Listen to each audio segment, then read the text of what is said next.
Hi, Flosstube. My name is Becca, and I am SamBrie Stitches here on Flosstube and other social media.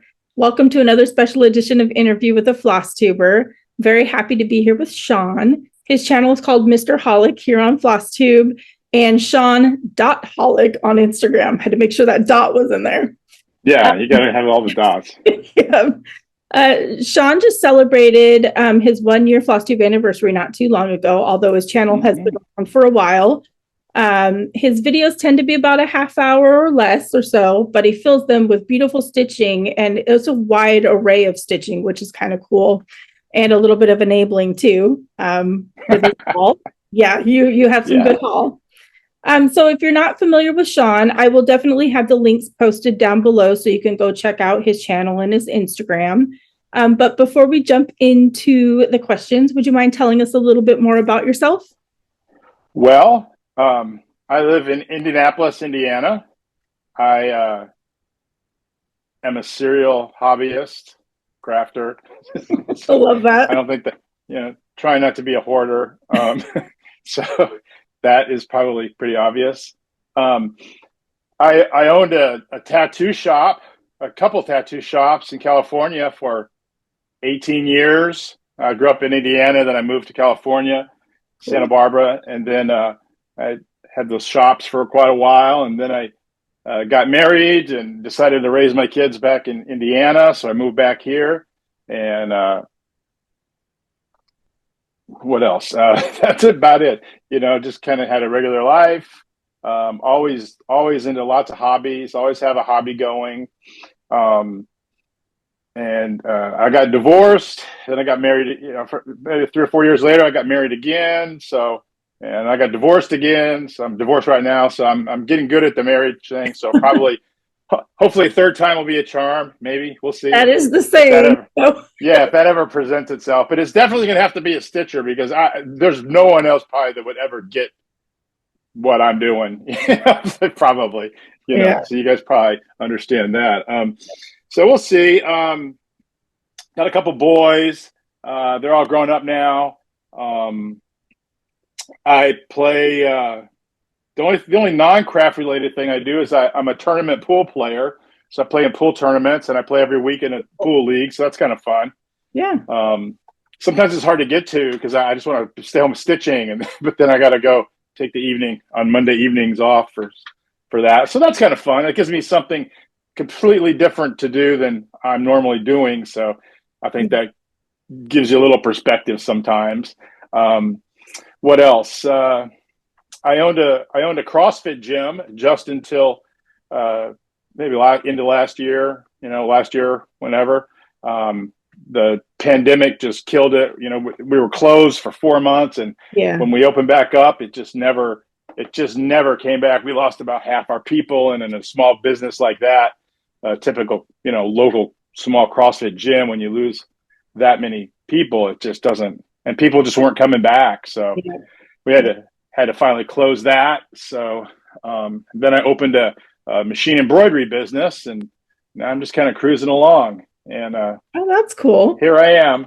I was I guess that's probably about it. I think all the other things will be in your other questions, Sounds good. But that's it. So now I'm back in Indianapolis, Fishers, Indiana, just a northern suburb of Indianapolis. And here I am. You had a very interesting life. That's cool that you were a tattoo. I love my tattoos. I got my tattoos. Yeah, me too. Yeah, love it. Yeah. That's so cool. All right, well, let's jump into the questions and get going. The first question is, why did you start a Flosstube, and were there any particular motivations? Well, my Flosstube channel is kind of interesting. I started on YouTube in like 2006 doing gaming reviews and gaming videos. And I did that for like 10 years, a long time. And it was really fun. And I got a lot of, had a lot of subscribers, which like most of my subscribers I have now are like left over from then, from my gaming stuff. That's so I'm just kind of stuck around. Yeah, I know. I had like 600 videos on there, like almost 1 million views. And I just, after I started the Flosstube, which I'll circle back to in a minute, people were seeing, they would subscribe to my Flosstube, and then they like you go on and all of a sudden there's like all these other weird videos, like these video game, just these random videos for me. And I thought that was confusing, for people. So I deleted like 600 videos I had. Like it's like 589 videos. I didn't delete them. I made them private because I don't want to lose all the content. Yeah, I was gonna say deleting is permanent. Yeah. So, but I hadn't done anything on YouTube for maybe the past couple of years. Really, a couple videos at my CrossFit gym here and there, but nothing regular. So anyway, I decided. So I've been familiar with YouTube, and I used to make videos all the time. And I between that channel and another channel had the 5 Awesome Optimists. We'd do videos every day, like some kind of optimistic video of the day. I had about 7,000 subscribers between my channel and that channel. And I think ended up with maybe like 3,500 on this channel. And since I started my Flosstube, I've got like 9. They just sent out a thing this week about your year in review on YouTube. Yeah. And I've got, since I started Flosstube, I've got like 900 subscribers. So nice. That's pretty awesome. Yeah. I like that. For a year. So, yeah. Yeah, I was thinking of just like completely starting over, but then who wants to do that, right? Because you already established everything. Yeah. So, and when people ask about the channel, they say, "What, Mr. Holic? What is that about?" That was just like my gaming tag, I use for gaming. So that's how that came about. So I just, I was familiar with YouTube, and I hadn't done it for a long time, and I really enjoyed it when I did it, and I was really enjoying cross stitching. So, and then I discovered Flosstube. I was like, this is awesome. And then I thought, okay, well, it was just a matter of time before I just said, well, let me throw up some of my own stuff and see what happens. And the response was overwhelming. It was just like, yeah. I mean, in gaming videos and other videos I've done, and other videos you see on YouTube, whatever the category, I mean, there's people that like you, and there's tons of people that say how horrible you are and have nothing but bad things to say. You could say, "Hey, I found a unicorn today on my outside, and I just wanted to share it with you." And they're like, "You're a unicorn stealer, and you're awful," and instead of like, "Oh, that's beautiful and wonderful." So yeah, but the thing about Flosstube that hit me right away was I have never had a negative comment. I don't think ever so far, and I really haven't seen any negative comments in, people's Flosstubes I've watched. I mean, it's just one of the most positive communities I've ever seen in my life. You're accepted with open arms, and even somebody like me, a guy stitcher to begin with, which is kind of weird, and they're just all crazy and tattooed and crazy looking. People they're just really receptive, and it's just, they're warm and welcoming and encouraging, and it's just wonderful. I love it. So that's why I made it Flosstube. Sorry, I get carried away. Oh no, you're fine. Because our community. I mean, you've been part of different communities on YouTube. Yeah. And I haven't, but I know how accepting and how amazing our community is, and it's so weird to try to compare to other types of communities. I think we're a different breed, I guess. Like, totally. Yeah, totally. For sure. I love that. Yeah. I mean, I think I was heavily into quilting for a long time too.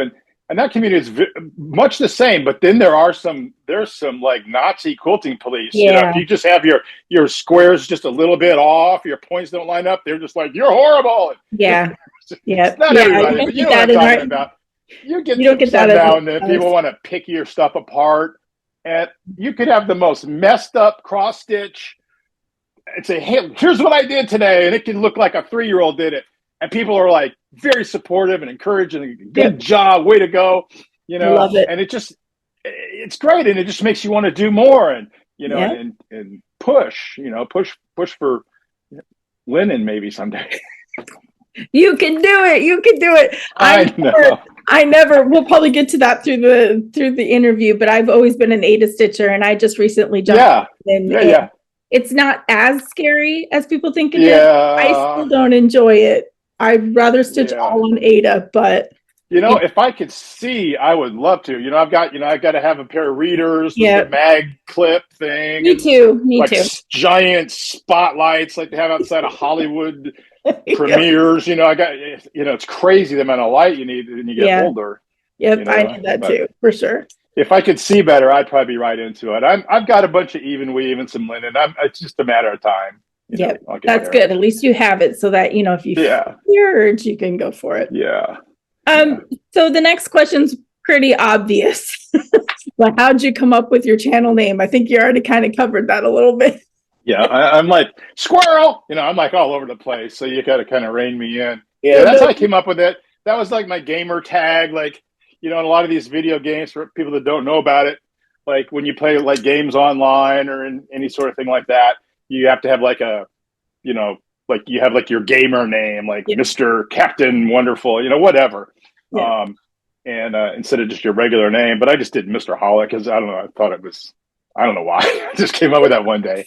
And I've just always used that on my social media. And then recently, I just recently in the past couple of years, maybe have kind of transitioned a few things from Mr. Hollick.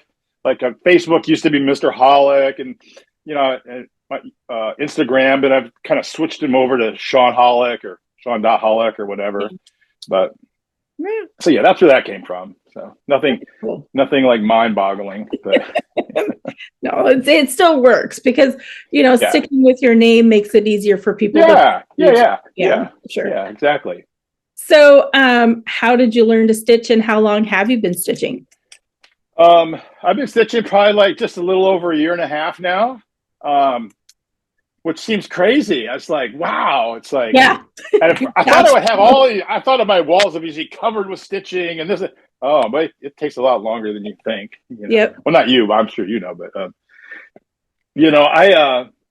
what was the question? How long have you been stitching, and how did you learn? Yeah, little over a year and a half. At first, I looked in some YouTube videos. I thought, I'll watch a couple of YouTube videos, and then I went to a LNS, which was not really my local one, but it was one that was not all that far from me. Mm-hmm. And I just went in there and found asked the lady. I said, well, hey, can you? I'm thinking about doing some cross stitching. Are there any classes or anything? And of course there weren't. And I think this was just when things just started opening back up from 2020 pandemic. Things were just opening up, and there were no classes anymore, and there were nothing going on. Right. But the store was open, and I went in there and said, well, look, I'd like to get I'd like to start cross stitching. I said, can I just pay you to show me how to do it? And the lady there was like, okay, huh? I said, I love it. Can I just pay you So she's like, she wasn't busy. She was kind of like just sitting there at her desk, kind of hanging out. There was nobody else. So I said, well, can I just pay you and you can show me? She goes, okay, and she's, I got a little piece of Ada and found a small pattern, simple pattern. And she just kind of you just make an X. So it's not like, it cracks me up, but people are like, well, how did you learn? It's like, oh, my grandmother told, sometimes people talk about like, it sounds like a super complicated like procedure. Like you have to spend years and years learning this. I'm like, you know what? You make an X, right. And that's one of the greatest things I like about cross stitch is, in its most basic form, it's like super simple. You just make X's, but it can get very complicated. Yes, that is true. That is true. Yeah, like these full coverage pieces I see with all this confetti, and I'm just like, it's like horrifying, and I almost get so much anxiety I pass out just looking at some of these things people do. I'm just like, I would love to be able to do that, and then I look at it and I'm like, oh gosh, no, I don't even want anything to do with that right now. But yeah, so anyway, that's what I did. She showed me, go all this, the same way, this way, to come back on top, that you keep your stitches long. She showed me like the kind of the basics. Yeah. I was like, okay, I got it. And off I went, Very cool. Very cool. Yeah, then just watch a lot of videos. Yeah. there's not a whole lot to learn. I mean, there's really not a lot to learn. Like some hobbies, like can be very complicated, Yeah. but I think it's like you just do it. You just do it, I think. Yep, you do. Love it. Yeah.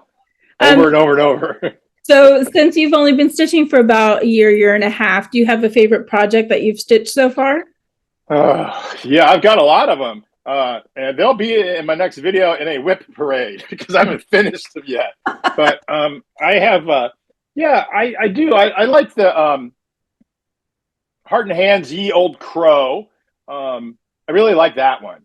Yeah. That was a really neat one. I'm sure you've seen that with it's just pretty much a basic sampler with a blackbird on there. And I really like him. And I got a bunch of others that I really enjoy that I haven't finished yet. So, but that's about it for right now. And then I got that one. I think I got it from Snarky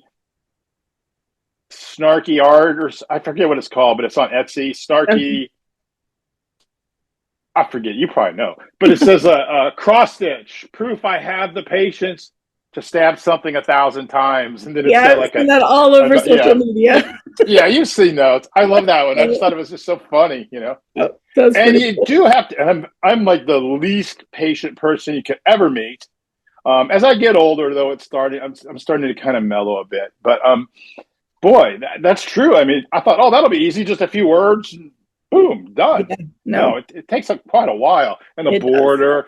So you learn, I mean, it's like forced patience. You have to learn to be patient. You can't really, you can't really speed up cross stitch. That is true. If you can, and there's somebody that knows how to do that, please let me know. Because I would love to speed it up. Like, I think you get to a certain, once you get going, you get to a certain pace, a certain speed of your stitching, and that's kind of where you are. And then you just have to accept that, and then forget everything else in your life and just stitch. Just stitch. Yep. And since you were mentioning that, what do you enjoy most about stitching? Well, one of the reasons I like hobbies and crafting is I really I like making things. I like creating things and making things. And cross stitch, it's just so wonderful. You can just take a piece of fabric and some thread and your vision, and you can just make it's limitless. Sky's the limit with what you can create. Yeah. And I just love making stuff. I just love making stuff. Yeah. Yep. Was that the question? I don't like it. Yeah. Just I love being able to focus on something, and just be able to focus on something and get things done, and that's always nice. Yep. And then you look at the project and you're like, I create. Yeah. Yep. Yeah. I get it. And the more and more I get into cross stitch, though, the less I seem to get done. But I get a lot more started. But we all know how that goes. So I'm not getting a whole lot done. But I'm making progress. I'm steadily making progress. Every stitch is progress. Is progress. Even if it's one stitch, it is still progress. Yeah. Completion. Yeah. Yep. So we're going to get out of Stitchy Talk a little bit and learn a little bit more about you. Okay. What's your favorite genre of book or movie? Well, I do not like horror movies. That's a popular thing, yeah. I don't like horror movies. I like to emphasize that. I have no problem with action movies or like psychological thrillers where there's violence and murder and stuff, and that I'm not squeamish about that. What I don't like is just the stupidity of horror movies. Where if I'm a young counselor, the last thing I want to do is go there 2 weeks early because they all get killed and die, and the person's running down the middle of the street, and the killer's chasing them. So instead of running to somebody else's house or to somewhere public, they run inside the house, up the stairs, into the bedroom, into the bathroom, and then they're trapped. Yeah, and then they get murdered. So I just can't stand it, and it's just the gratuitous stuff like slashers and chainsaws. I had to Nope, nope, nope. I love it. What do I like? I like. I just want to let me be very clear what I don't like. What do I like? I like. I really like comedies. I like stuff that has happy endings. I mean, because you turn on the news, or every day, you don't even have to turn on the news. You just get bombarded with from social media about just horribleness in the world. So I like happy endings and fun, uplifting movies, and I also like action thrillers, and which they don't seem to be making much anymore. Like spy action cop movies. I think that's might be gone these days. Yeah, but it's like all they have now is horror movies and like Disney cartoon pet movies.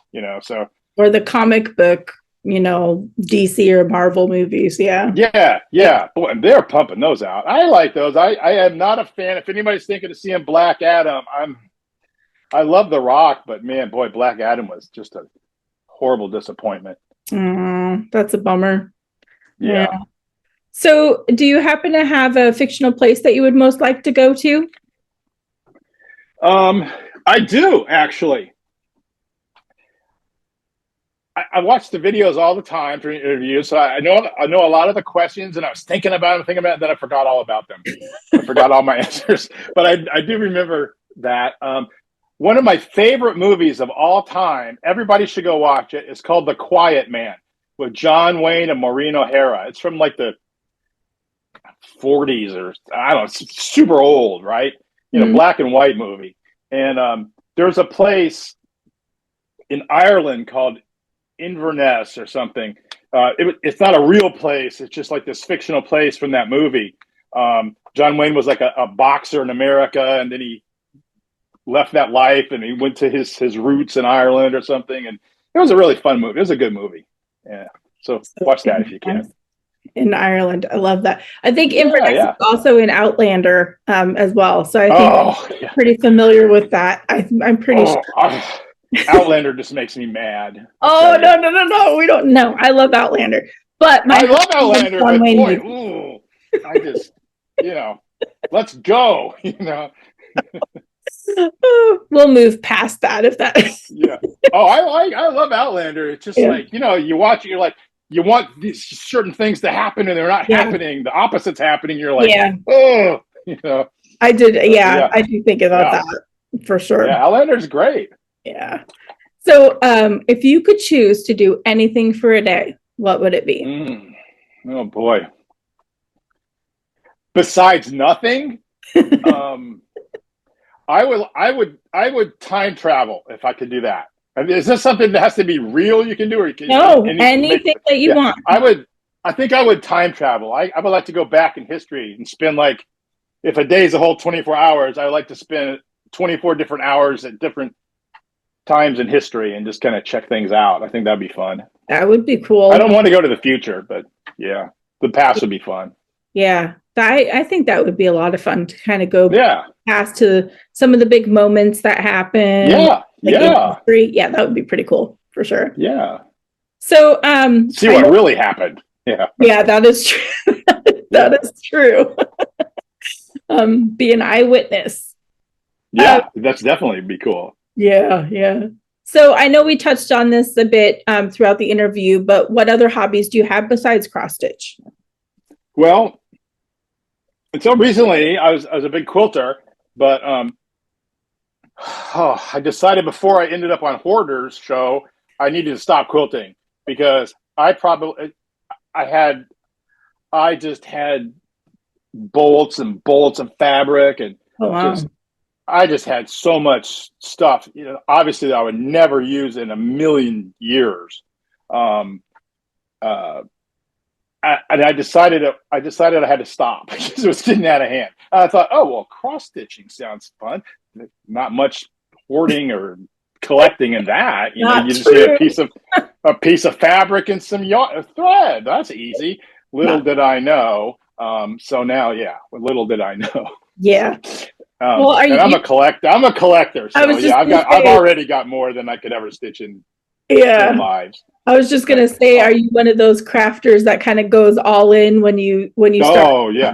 I've got a T-shirt that says "all in." So I'm definitely all in. definitely. Yeah. Cross stitch is And very dangerous. yeah, yeah.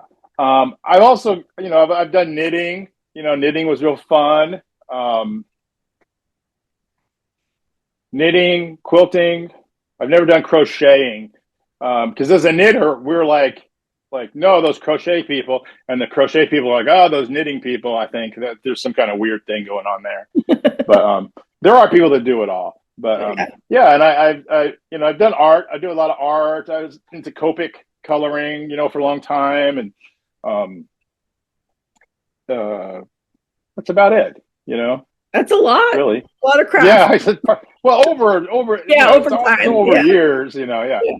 But yeah, anybody that thinks that cross stitch will be take up a lot less room, no. But Not at yeah, all. definitely not true. Yeah. Yeah. And I'm really trying not to start making project bags because I keep wanting to do that. And I just know what a slippery slope that would probably be. Oh, so. I'm sure. It'll happen. It's going to happen, but I'm trying to put it off. Because, you go to Joann's or somewhere or a quilting store and you see this fabric or the new, tulip pink fabric comes out and you're like, oh, these will be great for a project bag, Yeah. And the next thing you know, you're back to, hoarding 5 fabric. bins of fabric, sitting there. Yeah. Love it. So I'm sure everybody that's watching knows exactly what I'm saying. Oh yeah, for sure. So this next question is one of my favorites in the interview, and it's, how would your friends describe you? Oh, they probably sigh just like that. They would describe me as very loyal, and they would say I have no filter. And that's probably it. Yeah. Yeah. Probably filterless, very loyal, and a good friend. And probably doesn't act his age. I'll be 60 next week. Oh no! Wow, you do not look like you're going to be 60. Yeah, 60. I can't believe it. It's crazy. That's huge. Yeah. Are you going to do anything fun? Oh, I know. I'd probably not. Hopefully, I'm going to just do nothing for the day and just stitch all day. That's going to be, I think, what I like to do. I think that sounds like a perfect birthday for sure. Yeah. My husband's in his mid-50s, and he acts like a toddler, so I always just call him. So literally, you act like you're 2. So. Yeah. Maybe it's the age, mid-50s. Yeah. I can relate. Yeah, I know what you mean. Love it. So how do you prefer to stitch? Do you use a hoop, a Q-snap, scroll frame? Q-snaps. I've got a few different scroll frames that I've been trying out, and I was getting ready. I just tried it out on this one project, this Caterpillar cross stitch in the Christmas Sal that I'm almost done with. I took it off the Q-snap. I was going to try it on that. I didn't feel right for me right then. I probably need a stand, I think, for that, because trying to hold that big frame in your lap. Yeah, I use a Q-snap. I like them. And I don't do it in the well. I do it over the top. That's what I was just going to ask you. Okay, so I do in the wells. which makes more sense, because then it keeps the fabric a little cleaner, because you're not touching it on the side so much if you don't have a grime guard. What is that called? Yeah, grime guard. Plus, when you go to, if you're by the edge and you go to finish off your thread, you got room. Yep. Because when I do it, it goes back. It goes into. You got to take it off and. Yeah. But it's just a mental thing. I mean, I tried it at first, and I was like, it just felt weird, because I was going down. It was like a 1.5 foot down, but it's only this far. But it felt like it's like this big hole. Right. So I'm like, no, I couldn't see, or so, I don't know. So I just felt like when it was over the top like that, it seemed more accessible to me. But it's better, much better the way you're talking about. Well, I think it's really meant to be over the top. I think a lot of people who stitch with Q-snaps usually do the over the top part. Yeah. So it's it's kind of personal preference on that. Yeah. Oh, I love Q-snaps. Every time I go to the store, I buy a couple, and then I never like them how they come, like 8 or 11. I get like 2 8s and 2 11s, and I like to make rectangles instead of squares. Me too. And if I can, I prefer to have it as big as possible, so I don't have to take the stuff off much. Right? I would like to get. I would like to get going on the frames. Like I got the handy, easy. What is it called? Handy clamp. I got a handy clamp, and then I got some other big scroll frame thing, and they just make sense, right? I think if once you get the hang of those, it makes it so much easier. Well, a lot of people like it to where, you have that big section that you're stitching on and then you roll it. But I think you roll it to where there's stitchings underneath so that, if it gets dirty, it's the back of it. And then if it's needing, I guess people like scroll frames too. So I don't know how people get dirty. I'm always hearing about people talking about, what are they? You go out, you come in from gardening and just start stitching. I mean, every time I come in my stitching room, I wash my hands. Yeah. I'm from the Midwest, so I wash. There's an R in wash. I wash my hands, and they don't get dirty. My stuff doesn't get dirty, really. I don't think. Yeah. And I don't spill stuff on it. I guess if you have it on a table, like somewhere, and somebody spills like Coke, that would be awful. I think it's more the oils. Like some people's hands are. Yeah. And so holding it, that kind of thing. And like the oil also will mess with the needles too. So you have to go through needles quicker because it just like. Maybe I'm just not an oily person. Maybe not. Maybe you were one of the lucky ones. Yeah. I always wash my hands before I start. And then, that's a good. I like that gloves in the bottle. Have you ever tried that gloves in a bottle lotion? No, I have. They've got it in all cross stitch places. Yeah, I have Stitcher's lotion, but no, I haven't seen that. Yeah, gloves in a bottle. Oh wow, it's great. And you just need a teeny tiny, teeny weensy little bit in it. It's great. I haven't seen that. I've seen Stitcher's lotion, that specifically says Stitcher's lotion, but that's interesting. Wonder if they're the same thing. It says shielding lotion. Oh, maybe that is to help for like oily hands or something. I'll have to look into that. That could be my secret. My secret's out. It's out there for everybody. Yeah. Well, good. I mean, we shouldn't be holding things back. Everybody should know anything cool, right? Yeah, that's pretty neat. I haven't seen that. Yeah, you should get some. Yeah, it's great. I might try it because my hands tend to be like I go through needles quite a bit, so I may have to try. Really? Yeah. Huh. Yeah. I don't know. All right. I can get online. If you can't, just let me know because they got a place here that's got it. So okay, cool. Yeah, I haven't seen it in my LNS, so I don't know. So do you have a favorite place that you've traveled, and did you bring stitching along when you went? I've taken stitching along, and I'll stitch on the plane, which is good. I can't sleep on the plane. Yeah, I don't know if you can or anybody else can, but I'll go like this. Close my eyes, and then I hear. Once I sit down on a plane and close my eyes, my hearing gets intensified by 100%, and I can hear everything that's going on in the plane, the air. I can't. It's so annoying. I can't sleep. I mean, I've stayed up for super late, got up super early. Thought I'll be tired when I'm on the plane, so I can sleep on a long flight. Nope, can't sleep on the plane. So. The past couple of times I've flown, I've taken stitching with me and really enjoyed that. That was good. Favorite places? Not really. I mean, I like to go back to, Santa Barbara once in a while and hang out there for the week. That's about it. Well, hey, and maybe you need to invest in some noise canceling headphones that will help you sleep. Got them. And it doesn't help. Nothing. Yeah. No, I sit there and I just think, just like because you want to be I'm wide awake. Yeah. Huh? I think you just want to be aware of your surrounds, basically. Yeah, it's like I'm wide awake. As soon as I close my eyes on a plane, I'm instantly 100% awake. Crazy. Well, at least you have your stitching to keep you company. So. Yeah, I like it. It's good, and it's not like a car. And I've tried it in a car. Can't do it in a car. No. I can't do it in a car. You're bouncing around, and no. But the plane, it's pretty steady, I guess as long as you're not in some kind of turbulence problem, but so I like it. Yeah.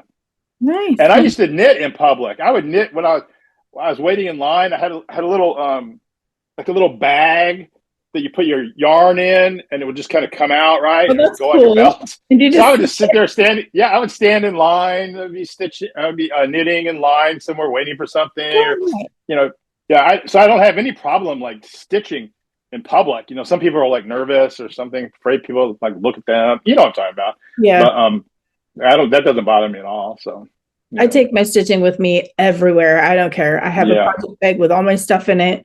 When I told this story in a few other interviews, but when I go for like an oil change, I bring everything. I bring my stand, I bring my light, I set up my I do that too.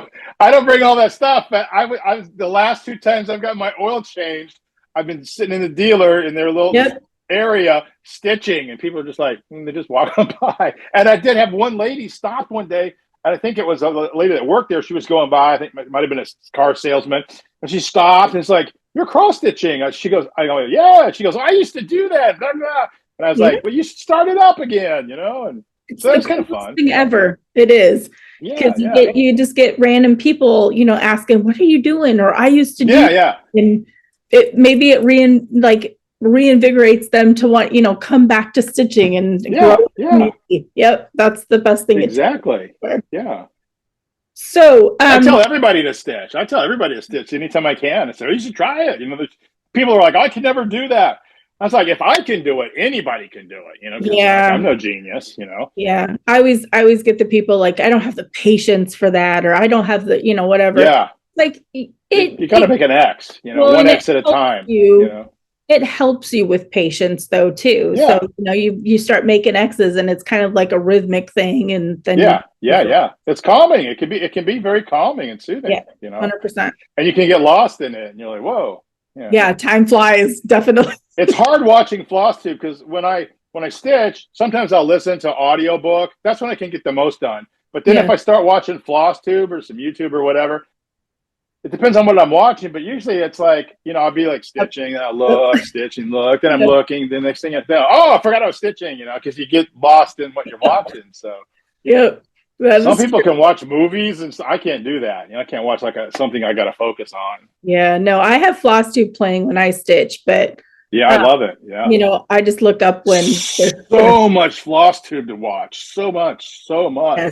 Yes. There's I just want to watch it all. Yeah, ever since starting these interviews, I mean, just the amount of Flosstubers that are out there is crazy. It's crazy. Oh, there you go. I lost you for a second. Sorry. So what can you not do without for your stitching? Like your favorite go-to must-have besides the basics of, you know, fabric and floss and needle? The little clip-on magnifying things. I mean, I can even get by with some sketchy light, but if I don't have the magnifiers on, that's it. Yeah, that's it. Yeah, magnifying eyeballs. Yeah, no, I love those. Got to be able to see. Yeah. And sometimes I just feel when I kind of feel around. Right. You kind of when you kind of get the hang of it, where if you don't have them, you kind of get the feeling of it. Yeah. That makes sense. Well, I tell you, that caterpillar cross stitch one for stitching the Christmas Sal, it was on like dark navy blue. Yep. Oh my God. I was just screaming to myself like a crazy person. I'll never do this again. I hate this. I love the way it looks. It looks great, but it's so hard. And I got to have like a towel. I put like a white towel in my lap underneath. And then I got to put the light kind of down, coming up from underneath. It's very complicated. It's definitely not one you're going to just take to the oil change and use. But I'm kind of getting the hang of it. I say I never want to do this again, but I'm sure I will, because after you get used to it for a bit, you get used to it. It's like, I don't know if it was on one of your videos or someone else's, but someone was talking about where they'll go from like one thread count to a different thread count, and they're used to like something really teeny, and then they go to something big, and then they come back. You got to kind of get used to it again. So you got to retrain. I think you just got to stitch what you want, you know, what you like, and just whatever it's on. Because there's so many charts that are on, you know, black fabric that look just so awesome. But I'm it's so hard to see. Yeah, but they'll look just as awesome on any color. That's kind of the nice That's thing. true. That's true. Yeah. Yeah. You can It's true. coming You're like an enabler. huh? You're an enabler. I think we're all enablers. Yes. Yes. Yes. I'm a newer designer, but coming from that, it's really cool to see other people stitching your chart, but they I bet, their right? own personalizations. Like you can pick your fabric, you can pick whatever, and that kind of thing, and they just use your pattern to, create. So it's pretty neat how you see that all the time. That's so cool. Yeah. And like Sal's too, everybody will get the same pattern, and here's what we're doing. And then they start posting the pictures, and they're just like all the, half of them are different. And you're like, wow, I never even thought of something. Right. I never even thought of that. And it just looks spectacular. Yep, coolest thing ever. I love it. Yep. So I love this question because I like to see how our brains work. How do you decide what you're going to work on next? Well, first I finish something, and then I cry because I don't know what to do next. And then it's a lot of times, like if I've been working on something for a while and I finally finish it, like the closer I get to the end of something, the more I just go. I don't do anything else. I just kind of let's get this finished, Yeah. So and then I get it finished, and then it's like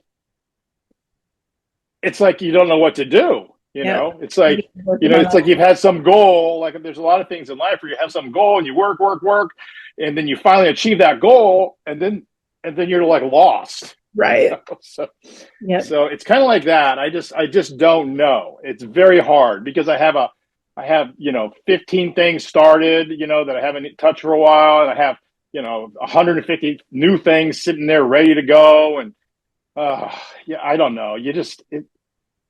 I don't know how I do it. Eventually I just grab something and go, so. Yeah. I wish I knew, because if I knew, that would be very helpful. Well, no, in a lot of people, that's the same thing as it's just kind of whatever's calling to them and they grab it and they stitch. That's pretty typical. Yeah. And then if it's like a season, like, or there's like a Sal coming up, it's like, okay, well now I've got this other thing I've got to do for, the holiday that is happening, or it's not just, this is just some random project I thought I'd do, or I'd like to do. It's like I was doing that one from SamBrie Stitches, the Goth chicken. Oh yeah. I had to start that for Black Sampler November, and that was easy. Okay, I got to do that. If I'm assigned something, I'm good. If I'm left to my own devices to find something, it can create some anxiety, it seems. So you want to start everything. It's like who do you pick? What do you pick? Should I do? Yeah. Maybe you should. So it is a little hard. Some people, it's like no problem. They just grab something and go. Have you looked at any of those? Have you looked in any of those groups, like the Whip Go? Oh God, no! That's a little bit more structured. I think Whip Go would cost me more stress. Yeah. Well, then you got to figure out what you're going to put on the list. And then you have to do it. I thought Sal's would be great for me, because it's like, okay, well, this is what we're going to do this week. This month, this. Whatever it is. Well, it just seems like it creates more stress for me, because like I'm doing the Cornhusker Stitchers did the Christmas rules Sal. I'm on week 3 and they're on week 6. It's just like, when I have to do something, it seems like I just somehow put it off. It's okay. Yeah. It's almost like I think it's, for me, it's kind of almost like a self-sabotaging thing where I could easily do that, but I'm not gonna, because I don't know. I'm not good enough, or I'm not, No, I think a psychological thing. I think a lot of us don't like to be told what to do. I think that's that could be. Oh, that's definitely me. But yeah. It's like, I have to get this done, and then yeah. I get it. So when I need something to do, if I can pick something quickly, just quickly pick something, I'm very happy. Nice. So. Well, hey, if that works for sure. Yeah. So we're down to the last question. Okay. before we get to that, I was just curious if there was something that not very many people know about you that you want to share. Um, hmm. Well, I think maybe one of the most interesting things is when I turned 21, I was in the Pyrenees Mountains in France in the French Foreign Legion. So that might be kind of a thing you don't What? hear every That day. is cool. Yeah. So that was interesting. Yeah. Wow, that's pretty cool, actually. That's Yeah. That was an adventure. yeah, I'm sure it was for sure. Yeah. That would be awesome. So, this is my most favorite question of the whole interview, and I leave it to the end for a reason because the past couple of years have been pretty Oh icky. gosh, I know, and I've been trying to think of this for a month. Yep. So, what is the best thing that has happened to you within the past couple of years? Well, there because like you said, there's been so much. Ugh. Yeah. I think probably. I mean, it's corny, but I think one of the best things happening is cross stitch. You know, discovering cross stitch has really been the coolest thing. Yeah. And the other coolest thing was my youngest son, who's 27. He started playing on my uh, team, on my pool league team on Monday. So that was kind of nice because at 27, you never see your kids. I don't. Your kids are much younger, right? Yeah. But 23. Yeah. But still, Okay. So I like at think, a certain time, yeah. you never see them anymore. Yeah. you know, so it was kind of cool. I get to see him once a week now for sure. So that was kind of fun. That was a really good thing that's happened. And like I said, the other thing really is cross stitch because that's really the past 2 years. Little over a year and a half, almost 2 years is just been consumed with cross stitch. Yeah. And also finding at a quilt shop I go to, always in Stitches. It has like a couple different sections of things going on there, and it's a big store. Mhm. Um, they have one whole area. I put a tour in a video of mine a couple videos ago. They Yep. have a really nice little cross stitch area, That's cool. and I would just go there to buy fabric and quilting supplies and books and this and that. And I found out they had a cross stitch group that meets up once a month. So the past couple of months, I've gone to this cross stitch I saw the picture. Yeah. group. Yeah. We just went Cool. this weekend. Was this month? So I was really happy to that because I didn't know anybody to cross stitch with or hang out or talk to, and so it was really neat going there. And there's like 15 or 20 people stitching. Coolest And thing. Yeah. I love it. yeah. So those are that's kind of a couple little things that are Hey, the best things that happened to me. those are pretty amazing things. Besides this interview. No, I think it's like the neatest thing when your kid starts like doing something where you have something in common. Yeah. Because both my daughters now stitch, so it's like the coolest thing ever to be able to share the love of my hobby and my craft with them. Oh yeah. You can appreciate it. So now you have your son, playing pool, and it's just something neat to have in common as they are adults, basically. So yeah, it's very neat, very neat. So, well, that was an awesome interview. I had a lot of fun, a lot of laughs. We made it through to the end. But thank you so much for taking time out of your day. I know your schedule. Oh, thanks for having me. Yeah, Appreciate it. A lot It's of so fun. I just love everything about cross stitch. I love and Flosstube, and I just love being able to share things with people, and it's awesome. I just love it. Yep. It comes through in your videos on how much you really enjoy stitching and that kind of stuff. Oh yeah, it's great. Definitely. So and I think one of the best things is the variety. I mean, like number one are samplers. I love samplers, but I love everything. From the 1860s prairie wagon, children that we're doing to, Rocky Horror Picture Show Sal's and just everything in between. The variety of things you can stitch is so vast. I think that's what really holds my interest. You would never get bored stitching. Yeah, I know there's a lot of different designers out there, and it's so different from like the 80s and 90s. There are designers that do Bigfoot designs. Yes, there are. There needs to be more Bigfoot designs out there, in my opinion. But yeah, I think you're working on that. I'm trying. I love Bigfoot, so that's my passion. I know. Yeah.